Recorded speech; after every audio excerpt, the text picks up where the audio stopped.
परमेश्वर आप सभी को आशीष दे। आइए आज हम लोग जाने कि हम सभी मनुष्य कहाँ से आए हैं और इस पृथ्वी पर दुख कष्ट पीड़ा क्यों भोगते हैं और एक दिन हम क्यों मर जाते हैं। इन सारे सवालों का जवाब जानने के लिए हमें आत्मा के बारे में जानना चाहिए।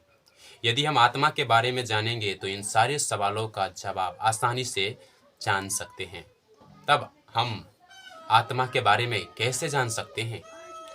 दुनिया में बहुत सारे पुस्तकें हैं, लेकिन एकमात्र पुस्तक जो आत्मा के बारे में सही और पूर्ण जानकारी देती है वो बाइबल है। तब आइए हम बाइबल के माध्यम से इन सारे सवालों का जवाब जानें। आइए हम यह जानने से पहले कि हम सभी मनुष्य कहाँ से आए हैं, यह जाने कि परमेश्वर ने हम सभी मनुष्य को कैसे बनाया है। उत्पत्ति 2:7 में लिखा है, तब यहोवा परमेश्वर ने आदम को भूमि के मिट्टी से रचा और उसके नथनों में जीवन का श्वास फूंक दिया और आदम जीवित प्राणी बन गया। यह वो दृश्य है जहां परमेश्वर मनुष्य की रचनाएं कर रहा है। तब परमेश्वर ने मनुष्य को कैसे रचा? परमेश्वर ने मनुष्य को मिट्टी और जीवन के श्वास से रचा। यहाँ पर मिट्टी शरीर को दर्शाता है और जीवन के श्वास आत्मा को दर्शाता है। शरीर और आत्मा का मिश्रण ही जीवित प्राणी कहलाता है। लेकिन एक दिन मनुष्य मर जाता है और दोनों चीज अलग हो जाता है। तब आइए हम जाने शरीर का क्या होता है और आत्मा को क्या होता है। जैसे कि शरीर के बारे में हम सभी लोग जानते हैं कि यह मिट्टी से बना है और मिट्टी में मिल जाता है। लेकिन आत्मा के बारे में क्या? आत्मा कहाँ से आई है और कहाँ चली जाती है? आइए हम अगले वचन के द्वारा जाने। सफोपदेशक 12:7। तब मिट्टी ज्यों की त्यों मिट्टी में मिल जाएगी और आत्मा परमेश्वर के पास जिसने उसे दिया लौट जाएगी। यहाँ मिट्टी ज्यों की त्यों मिट्टी में मिल जाएगी, मिट्टी शरीर को दर्शाता है।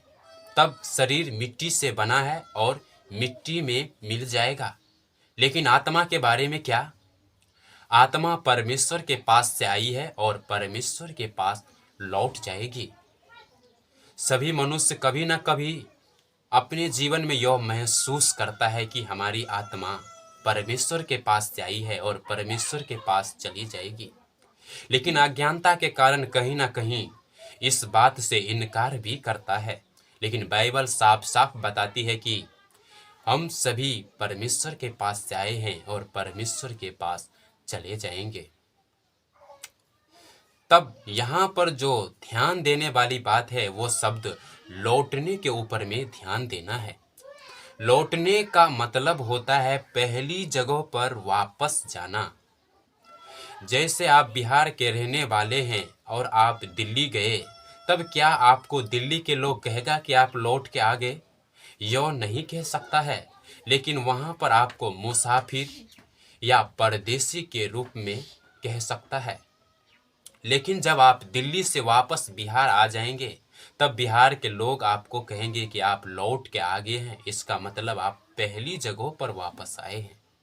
इसका मतलब हमारी आत्मा, बाइबल बताती है कि परमेश्वर के पास लौट जाएगी का मतलब, इसका मतलब हमारी आत्मा इस पृथ्वी पर आने से पहले परमेश्वर के साथ में रहती थी। आइए हम कुछ उदाहरणों के द्वारा यह पुष्टि करें कि इस पृथ्वी पर आने से पहले हमारी आत्मा परमेश्वर के साथ में रहती थी। आइए हम नीति वचन 8 अध्याय के 22 से 30 वचन के द्वारा यह जाने। यहोवा ने मुझे काम करने के आरंभ में वरन अपने प्राचीन काल के कामों से भी पहले उत्पन्न किया। मैं सदा से वरन आदि से ही पृथ्वी की सृष्टि से पहले से ही ठहराई गई हूँ।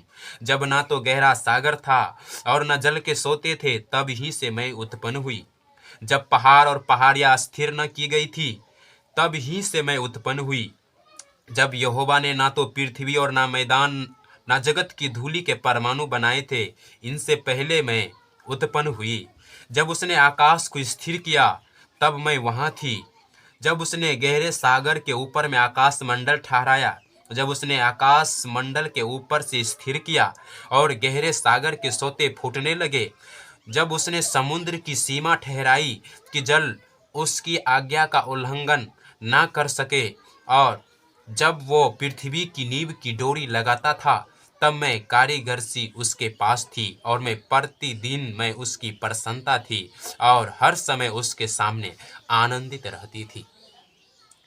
यहाँ बोलने वाला सुलेमान है।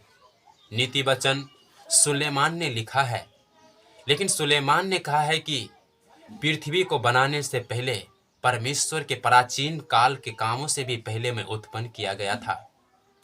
तब सुलेमान कहाँ रहता था?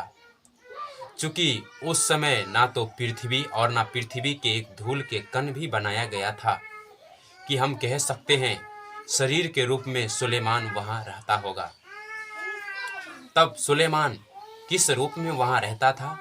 अवश्य ही वह परमेश्वर के साथ आत्मिक प्राणी के रूप में रहता होगा। आइए हम बाइबल के द्वारा एक और व्यक्ति के द्वारा यह पुष्टि करें कि हम इस पृथ्वी पर आने से पहले परमेश्वर के साथ में रहते थे आत्मिक प्राणी के रूप में। अय्यूब 38 का 1 से 4 आइए हम लोग पढ़ते हैं। तब यहोवा ने अय्यूब को आंधी में से यूं उत्तर दिया, यह कौन है जो अज्ञानता की बातें कहकर युक्ति को बिगाड़ना चाहता है? पुरुष के समान अपनी कमर बांध ले, क्योंकि मैं तुझसे प्रश्न करता हूँ और तू मुझे उत्तर दे। जब मैं पृथ्वी की नींव डाली तब तू कहाँ था? यदि तू समझदार हो तो उत्तर दे। यहाँ परमेश्वर अय्यूब से प्रश्न पूछ रहा है कि जब मैं पृथ्वी की नींव डाला तब तू कहाँ था? यही सवाल यदि हमसे और आपसे पूछा जाए तब क्या होगा? शायद हमारी और आपकी जवाब ना हो सकता है, क्योंकि हम नहीं जानते हैं, सभी चीजें भूल चुके हैं। उसी प्रकार से अय्यूब भी सारी बातों को भूल चुका था, लेकिन परमेश्वर ने उन्हें याद दिलाया। आइए हम जाने परमेश्वर ने अय्यूब के बारे में क्या उत्तर दिया। 21 वचन के द्वारा हम इसे जान सकते हैं। निस्संदेह तू यह सब कुछ जानता होगा, क्योंकि तू तो उस समय उत्पन्न हो चुका था और तू बहुत आयु का है। परमेश्वर ने अय्यूब को कहा, उस समय तू उत्पन्न हो चुका था और तू बहुत आयु का है। अय्यूब पृथ्वी की सृष्टि से पहले उत्पन्न हो चुका था। तब अय्यूब किस रूप में रहता होगा और कहाँ रहता होगा? अवश्य ही अय्यूब आत्मिक प्राणी के रूप में परमेश्वर के साथ में रहता होगा। इसीलिए परमेश्वर ने अय्यूब को कहा, तू बहुत आयु का है, क्योंकि पृथ्वी की सृष्टि से पहले ही अय्यूब और सुलेमान स्वर्ग में उत्पन्न हो चुका था। तब क्या सिर्फ सुलेमान और अय्यूब ही जो हमारे और आपके जैसे मनुष्य था इस पृथ्वी पर, वो स्वर्ग में पहले से उत्पन्न हो चुका था, परमेश्वर के साथ में रहता था? नहीं, हम सभी मनुष्य जो इस पृथ्वी पर आए हैं सुलेमान और अय्यूब की तरह परमेश्वर के साथ में रहते थे और इस पृथ्वी पर आने से पहले स्वर्ग में उत्पन्न किए गए थे। तब सवाल यह है कि आज हम यह जाने कि इस पृथ्वी पर हम सभी मनुष्य कहाँ से आए हैं। आज इस वीडियो में हमने जाने कि इस पृथ्वी पर हम सभी मनुष्य परमेश्वर के यहाँ से आए हैं।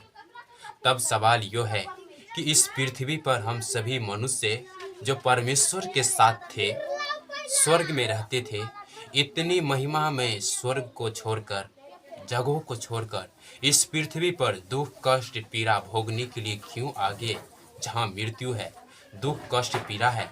इसके बारे में जानने के लिए अगले वीडियो में हम बताएंगे। तब तक अगर हमारे चैनल पर आप पहली बार आए हैं तो वीडियो को लाइक कर दीजिए, चैनल को सब्सक्राइब कर दीजिए और अगले वीडियो देखने के लिए कमेंट करें। परमेश्वर आप सभी को आशीष दे।